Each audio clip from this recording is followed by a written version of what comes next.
পশ্চিমবঙ্গে বিধানসভা নির্বাচনের মাঝেই দক্ষিণ চব্বিশ পরগনার ভাঙড় থেকে উদ্ধার হলো একসঙ্গে প্রায় ১০০টি জীবন্ত দেশি বোমা।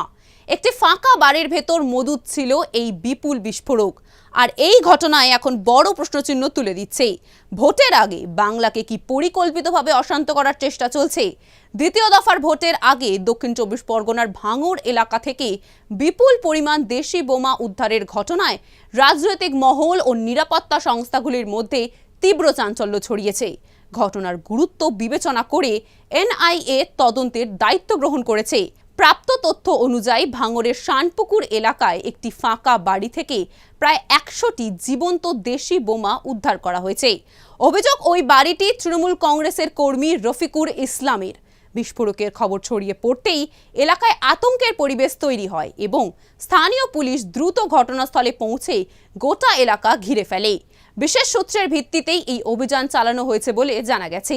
উদ্ধারের পর নির্বাচন কমিশন কড়া অবস্থান নিয়ে এই মামলার তদন্ত এনআইএর হাতে তুলে দেওয়ার নির্দেশ দেয়। স্বরাষ্ট্র মন্ত্রকের নির্দেশে এনআইএ ইতিমধ্যেই আনুষ্ঠানিকভাবে মামলা রুজু করে তদন্ত শুরু করেছে এবং গোটা নেটওয়ার্ক খতিয়ে দেখা হচ্ছে।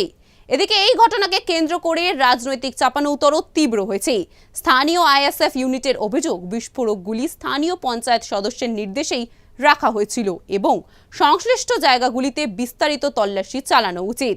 অন্যদিকে তৃণমূল কংগ্রেস এই সমস্ত অভিযোগ সম্পূর্ণভাবে অস্বীকার করে দাবি করেছে বিরোধী দল তৃণমূলকে বদনাম করার জন্য চক্রান্ত করেছে।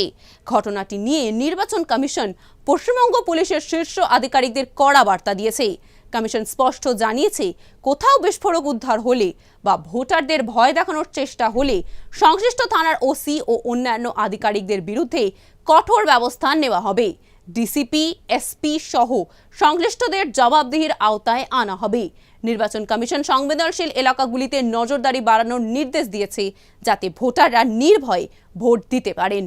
রাজ্যে প্রথম দফার ভোট গ্রহণ 23শে এপ্রিল ইতিমধ্যেই সম্পন্ন হয়েছে, যেখানে রেকর্ড পরিমাণ ভোট পড়েছে।